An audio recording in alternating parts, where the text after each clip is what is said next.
కుల మతాలకు అతీతంగా అంబేద్కర్ గారు అంటే ఆయన ఒక లా మినిస్టర్గా రాజ్యాంగాన్ని రచించే బాధ్యత ఆ రోజు జవహర్లాల్ నెహ్రూ గారు క్యాబినెట్ అంతా ఆయన మీద పెడితే ఇప్పటికి కూడా కొద్ది మార్పులు చేర్పులు చేసినా ఎవరు కూడా దాన్ని జోలిపోకుండా యథావిధిగా నడుస్తున్నది. అంబేద్కర్ గారు ఆయన చెప్పిన విధంగా ఈరోజు భారతదేశంలో అందరూ వ్యవస్థలు పోయి బడుగు బలహీన వర్గాలే కాదు మహిళల విద్యావంతులు కావాలని ఇంకా ఎన్నో సంక్షేమ కార్యక్రమాలు ఇవాళ పార్లమెంట్ సభ్యునిగా పోయినసారి మేము అంబేద్కర్ సెంట్రల్ హాల్లో ఉంటే పార్లమెంట్ లోక్సభలో ఉన్నప్పుడు ప్రతి సందర్భంలో ఆపోజిషన్ లీడర్ మాట్లాడినా ప్రధానమంత్రి గారు మాట్లాడినా అంబేద్కర్ గారు పేరు లేని మాట్లాడారు. అలాంటి మహనీయుడు ఈరోజు అంబేద్కర్ గారు. ఈరోజు ఆయన రాసిన ఆర్టికల్ 3 మూలంగానే చిన్న రాష్ట్రాలతోనే అభివృద్ధి ముఖ్యమని అభివృద్ధి సాధ్యమని చెప్పిండు. అదే ఆయన చెప్పిన మాటతోనే ఇవాళ తెలంగాణ రాష్ట్రంలో మనం స్వరాష్ట్రం బాధించుకుంటున్నాం, తెలంగాణ ఏర్పరచుకున్నాం అంటే అది కూడా అంబేద్కర్ గారికి ఆ క్రెడిట్ పోతుందని చెప్పి కూడా ఈ సందర్భంగా మీ అందరికీ తెలియజేసుకుంటున్నాం. పార్టీలకు అతీతంగా కులాలకు అతీతంగా ఏ సమస్య అయినా మీ అందరికీ కూడా ఒకటే చెప్తున్నాం. ఇవాళ మా ప్రభుత్వం ప్రజా ప్రభుత్వం ఇవాళ యంగ్ ఇండియా స్కూల్స్ అని కొత్త కాన్సెప్ట్తో అందులో SC BC minority OC Brahmin ఏ కులం లేదు. నల్గొండ ఎస్ఎల్ మెడికల్ కాలేజ్ ఎన్నిక మీరు చూడండి ఒకసారి. రాష్ట్రంలోనే అన్నిటికంటే ఫాస్ట్గా మన దగ్గరనే నడుస్తుంది. 2వ ఫ్లోర్ స్లాబ్ కూడా వేసినాం.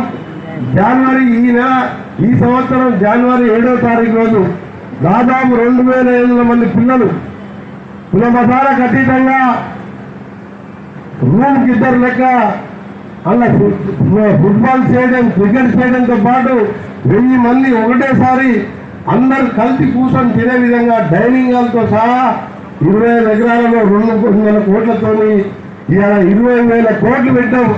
ఇవాళ దేశ చరిత్రలో కుల మతాలకు అతీతంగా అన్ని కులాలని ఇంతవరకు SC hostel BC hostel minority hostels ఉండే అది పోవాలని ఒక ఆలోచన తీసుకొచ్చి మా గౌరవ ముఖ్యమంత్రి రేవంత్ రెడ్డి గారు క్యాబినెట్ మినిస్టర్స్ మేమందరూ ఆలోచించాం.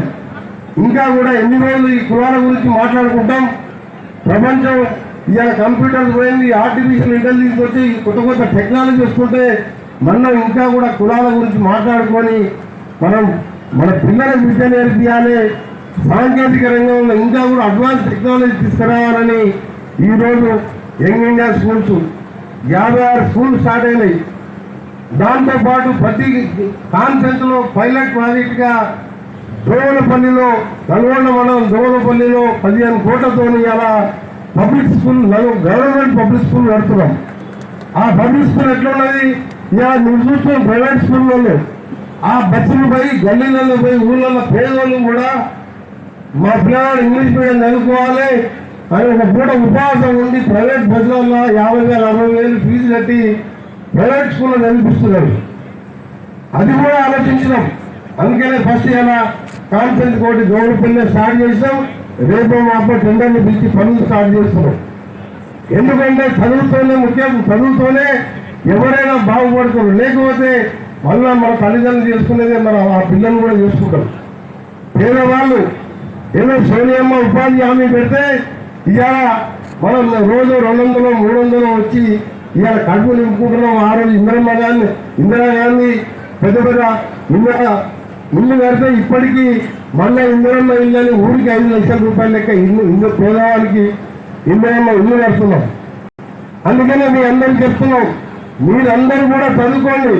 మీ ఇంట్లో పేదవారు మీ అమ్మా నాయన చదివేకుంటే మీకు ఒక అన్న ఉన్నాడు, మీ ఇంటి పెద్ద ఉన్నాడని చెప్పి కోమటిరెడ్డి వెంకరెడ్డి అని మీరు మా ఇంటికి వస్తే గర్వాలు కొడితే మీరు డాక్టర్ చదువుకోవాలన్నా ఐఏఎస్ కోచింగ్ తీసుకోవాలన్నా ఏది తీసుకోవాలన్నా సంవత్సరానికి 100 మంది ఉంటారు. నా కొడుకు పేరు మీదనే కాదు, నా కొడుకు ఉన్నప్పుడు చదివించినా ఇప్పుడు చదివిస్తా. ఎందుకంటే చదువుకుంటేనే బాగుపడుతుంది తప్ప కాలువలు వస్తాయి. బ్రాహ్మణ కాలువ వచ్చింది, చెరువులు నింటున్నాయి. ఇవాళ మహాత్మా గాంధీ యూనివర్సిటీ కట్టించిన ఇప్పుడు మనం కూర్చున్న ఈ రోడ్డు కట్టించడం, ఇవాళ అవుటర్ రింగ్ రోడ్ వేసుకుంటున్నాం. ఈ రోడ్లు ఇవన్నీ ఒక ఎత్తు. చదువు ముఖ్యమైనది. అందుకనే మీ అందరు కూడా మరొకసారి చేతులు చెప్తూ మీకు ఎప్పుడు ఏ అర్ధరాత్రి వచ్చినా నేను మినిస్టర్గా ఉన్నా లేకున్నా మీ అందరూ కూడా నా కుటుంబాలంగా భావించి మీ అందరినీ కూడా మీ కష్టాలలో పాలు పంచుకుంటూ మీ కన్నీళ్ళు వస్తే కన్నీళ్లు తుడుచుకుంటూ మీరు ఒకటిగా ఉంటారని మరొకసారి కూడా హామీ ఇస్తూ ఇంతకుముందు సోదరుడు చెప్పండి 5వ తారీఖు రోజు డీలిమిటేషన్ కమిటీ మీద ఎమర్జెన్సీ మీటింగ్ గా ఉండి కలెక్టర్ గారు చెప్పడం జరిగింది. దాన్ని క్షమించాలి. జ్యోతిరావు పూలే విగ్రహం రాజశేఖర ముఖ్యమంత్రిగా ఉన్నప్పుడు మొట్టమొదలు పెట్టింది Nalgonda municipal Venkaiah municipal chairman గా ఆ విగ్రహం పెట్టించింది నేను. అప్పటి వరకు ఏ పట్టణంలో జ్యోతిరావు పూలే విగ్రహాలు లేవు. ఆ విగ్రహం తొలి విగ్రహమే నల్గొండ విగ్రహం. ఆ తర్వాత 20 ఏళ్ళు మున్సిపల్ చైర్మన్ జనరల్ అయితే ఒక బలైన వర్గాల జిల్లా వెంకయ్య గౌడ్ గారిని చైర్మన్ గా ఒకసారి క్యాబినెట్ ర్యాంక్ తో స్టేట్ చైర్మన్ గా మున్సిపల్ చైర్మన్ గా 3వసారి ఒడ్డుపల్లి లక్ష్మి అనే బీసీ సామాజిక వర్గం.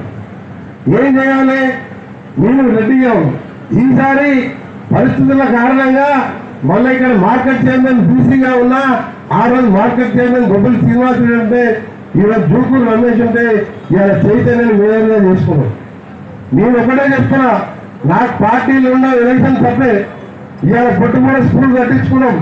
అలాంటి స్కూల్ ఇంకా నల్గొండలో 4-5 స్కూళ్ళు కట్టాలని నా ప్లాన్ ప్రభావం కాలేదు. ఇవాళ ముఖ్యమంత్రి గారు చూసి టీవీలో ఇంగ్లీష్ టీవీలో ఢిల్లీలో ఉన్నప్పుడు ఇంగ్లీష్ టీవీలో చూసిందంట నల్గొండ స్కూల్లో 8,000 అప్లికేషన్స్ గవర్నమెంట్ స్కూల్ రమ్మంటేనే పోయి టీచర్లు పోయి ఎంతమంటా రారు. 4,000 అప్లికేషన్ వస్తే 4,000 అప్లికేషన్ వస్తే మా కలెక్టర్ గారు ఎమ్మడి కౌంటర్ బంద్ చేసింది. ఎందుకంటే దాంట్లో పట్టాలి కదా పిల్లలు. 300 మంది ఉన్నారు, ఇంకొక 300 మంది 400 మంది కంటే ఎక్కువ తీసుకోలేము. అందుకనే నాకు ఆలోచన వచ్చింది, మా ప్రభుత్వానికి ఆలోచన వచ్చింది, యంగ్ ఇండియా పబ్లిక్ స్కూల్స్ ఇలా నాలాంటి దాతలతోని సిఎస్ఆర్ ఫండ్స్తోనే హైదరాబాద్ తెలంగాణ మొత్తం కట్టాలని. ఎందుకంటే చదివిపిస్తుంది తప్ప ఆ రోజు ఒకటే చెప్పింది అంబేద్కర్ గారు, చదువుతోనే బాగుపడతాం తప్ప మనం చదువు లేదు మనం ఏం చేయలేమని చెప్పి పదే చెప్పేవాడు. ఆయన 10th క్లాస్కి వెళ్ళి ఎంత కష్టపడి చదివాడంటే దేశ విదేశాల్లో చదువుకొని వచ్చి మళ్ళీ ఇవాళ ప్రపంచంలో అంబేద్కర్ గారు అంటే ప్రత్యేక గుర్తింపు తెచ్చుకున్నారు. భారతవర్గం ఇవ్వడే కాదు, ఆయన రాజ్యాంగంగా రాసిన ప్రతి పాయింట్ ఇవాళ ప్రతి ఒక్కటి ఇంప్లిమెంట్ చేస్తుంది.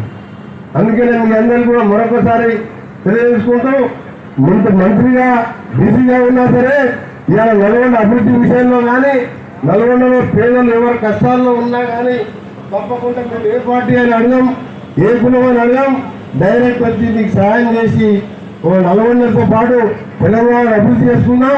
అంబేద్కర్ ఆశయాలను సాధించాలంటే కూడా దళితులుగా అది వెనుకబడ్డ వారైనా పేదవారైనా చదువుకోవాలి.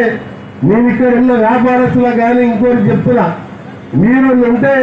మీరుండే ఏరియాలో మీ గల్లీలో ఉన్న పేదవాళ్ళు ఉంటే వారికి ఆకలి వస్తే ఇంక అన్నం పెట్టండి, చదువుకుంటారంటే 10 రూపాయలు ఇవ్వండి. మీరు ఎక్కువ సంపాదించుకొని తీసుకొని పైకి తీసుకొని పోయేది ఏం లేదు. మీరు అనుకోవాలంటే నల్గొండ ఇల్లు కట్టుకోలేదు ఇప్పటికి కిరాయి ఆ ఆర్ఎన్పీకి ఎస్ఎల్ఏ ఉంటున్నాయి కదా. అందుకనే మీ అందరం కూడా ఇంత పెద్ద దేశంలో కేరళలో 99% ఉన్నది, అలా తెలంగాణలో 64% ఉన్నది ఎడ్యుకేషన్. కేరళ వాళ్ళు దుబాయ్కు నల్గొండకు నడుపులు ఎక్కడ చూస్తే ఎవరు ఉంటారంటే కేరళ వాళ్ళే ఉంటారు. నెలకు 50,000 రూపాయలు జీతం. దుబాయ్కు ఎక్కడ ఏమైనా నెలకు 3-4 లక్షల రూపాయలు జీతం. అందుకని చదువు అనేది ముఖ్యం. ఆ చదువు కోసం తప్పకుండా నేను అటు మా కలెక్టర్ గారు, మా జాయింట్ కలెక్టర్, మా ఆఫీసర్లు, అలాగే మా మేయర్ గారు మీరందరూ కూడా అండగా ఉంటామని మీరందరూ కూడా అదే మనకు తప్పకుండా మంచి రోజులు వస్తాయి. ఈ రోజులలో మీరు ఎప్పుడు ఏ విషయం ఉన్నా సరే మేయర్ గారు రావచ్చు, మా మేయర్ గారు ఉంటారు, కార్పొరేటర్స్ ఉంటారు, ఎవరు రిక్వెస్ట్ ఎక్కువ అవసరం లేదు. నా దగ్గర రావాలంటే తప్పకుండా మీ అందరికీ కూడా అందుబాటులో ఉండి పనిచేస్తామని ఈ సర్కిల్ అంబేద్కర్ సర్కిల్ ఈ విగ్రహం ఇంకా ఇప్పుడు కలెక్టర్ ఆఫీస్ కొత్తగా కడుతున్నాం. నా ఆర్ఎండ్బి డిపార్ట్మెంట్తోనే 6 నెలల్లో కంప్లీట్ అవుతున్నది. ఈ డిఎంహెచ్ఓ ఈ డిఏ ఆఫీస్ కానీ డిఎంహెచ్ఓ ఆఫీస్ కానీ ఇవన్నీ ఆఫీసులు కూడా అక్కడికి మార్చి ఈ అంబేద్కర్ సర్కిల్ కూడా పెద్దగా చేసి ఆ పాత బిల్డింగ్ అన్ని కూలగొట్టి ఈ సర్కిల్ అంబేద్కర్ సర్కిల్ గా నామకరణం చేస్తూ దీనంతా కూడా డెవలప్ చేస్తున్నారు. టౌన్కి వెళ్ళి మన దేవరకొండ రోడ్డుకి వెళ్ళి మన సావర్కర్ ఫ్లైఓవర్ మీదకి వెళ్ళి ఇందిరాగాంధీ చౌరస్తా వరకు 15 కోట్లతో మే 1, 2 తారీఖులో అది కూడా రోడ్డు కూడా శాంక్షన్ చేయడం జరిగింది.